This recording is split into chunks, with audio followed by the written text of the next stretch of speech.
Hey everybody at Jeep Drive knows me for this JL, which we go on great adventures with. We go on, trail rides and stuff like that.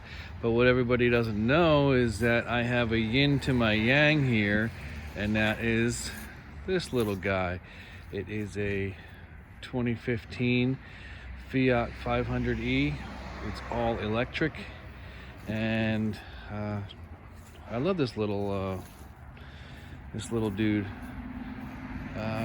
Let's just go around him. It is the 2015 model, so you can see me. It's quite cold out, so I got a hat on.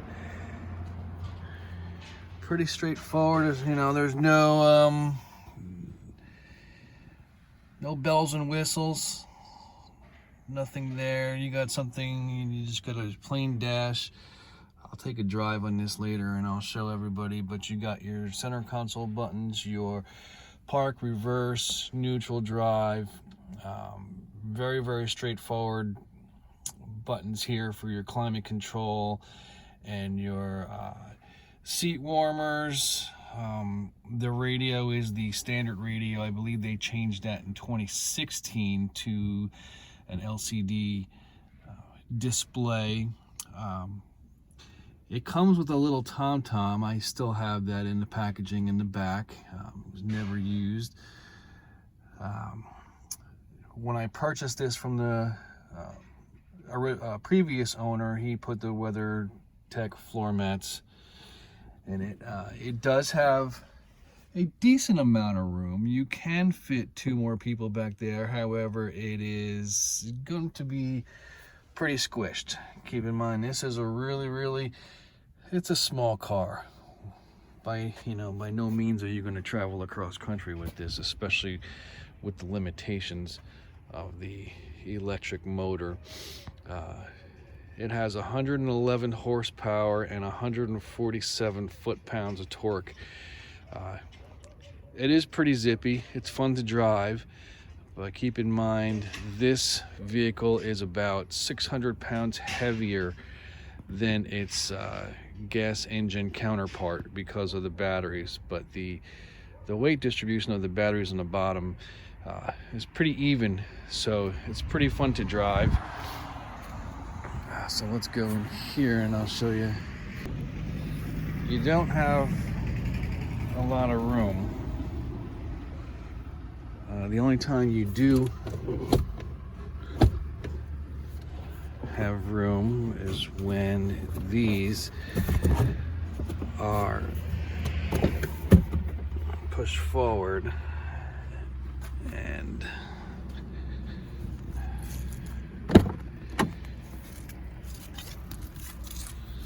in order for me to do that, I have to move them both forward because I have the passenger seat set so far back. You see the passenger floor back here. I don't know if you can see that. It's raised about 4 inches to make room for the battery, so your foot room is a little bit higher. Everything else is standard to the regular 500e, except your dash is totally different. Let's close this.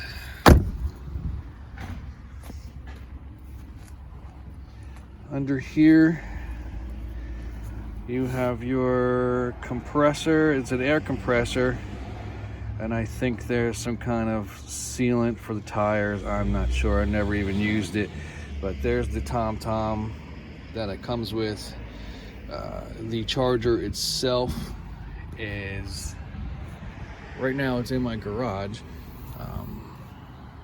I just put that on there, the all electric. The charger itself is the standard charging, and you can see that here.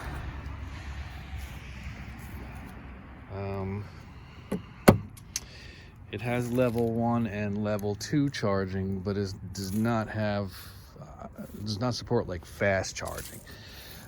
The level 1 charging You can see charges off the regular standard 110 outlet, and level 2 will charge it from like 220, and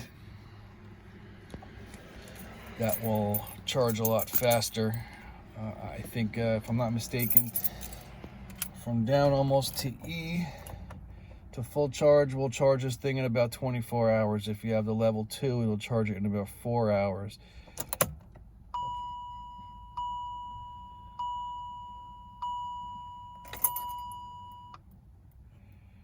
Right now you can see it's kind of cold out, so I have 36,200 miles. It's 34 degrees outside. You can see my battery is at 87%. Your miles range is going to change based on a couple different factors. It's going to it's going to be judged upon climate, the way you drive, and there's probably a couple other factors in there that I'm forgetting, but I will tell you it's probably on par to like a miles per gallon with a regular gas vehicle, because this will change. If you drive it really, really conservatively, that mile range is going to go up. I see a lot of people that say, you know, how many miles you get out of it, and they think this is a static number. No, this is dynamic, and it really fluctuates up and down. If I drive this really aggressively, which I do most of the time, you can see that my range in the cold weather is really, really low. It's only 65 right now, because I like to drive it fast, and I'm only driving it around town, and I come home and just plug it right in, and then I know it's going to be charged right up. Now, when you turn the key off, it's going to show you on a 120 volt, it's going to 3 hours and 13 minutes to charge. For 240, it'll be about 47 minutes. And that's, you know, my left door is open. So, and that's what we got there. It's got the auto dimming mirror. What else? I should also point out that this is a compliance vehicle.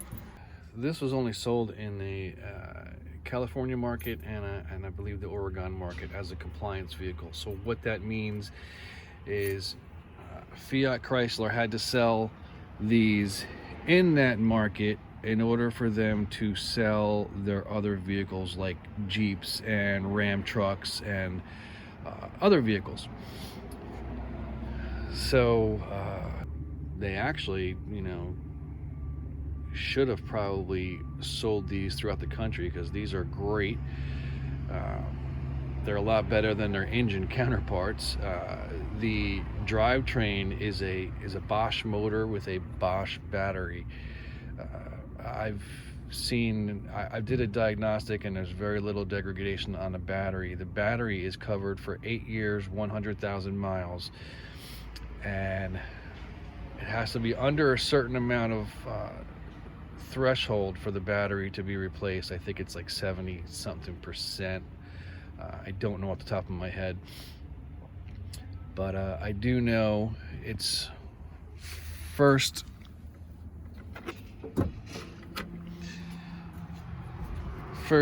service, if you don't have any problems, needs to go in at about 100,000 miles. I'm going to try to open the hood here for you.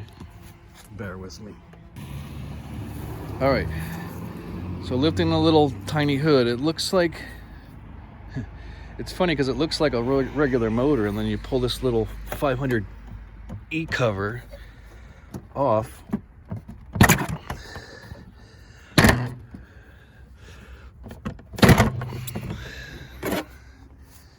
And you can see the inverter, a regular 12-volt battery. That's for your accessories, like your radio, your heated seats, all run off your 12-volt battery. Now this, you know, has a tendency to wear out real fast, and you don't need a really heavy CCA battery. You know, you need a nice longevity battery, so to say. There's your coolant for your battery and your coolant for your inverter. That's what needs to be changed at about 150,000 miles, I think. And then you know, all the rest in here. I'm still learning. This is new to me. I've had this for about 6 months now, and the only thing that I had to replace was a taillight bulb that went out. And the very odd thing, it came up on the dash and it said your left taillight bulb is out, but in actuality it was my right one. So that was very weird to see. So is it a great little vehicle? I think so. It was definitely a good purchase, and we love it. Drive it around everywhere.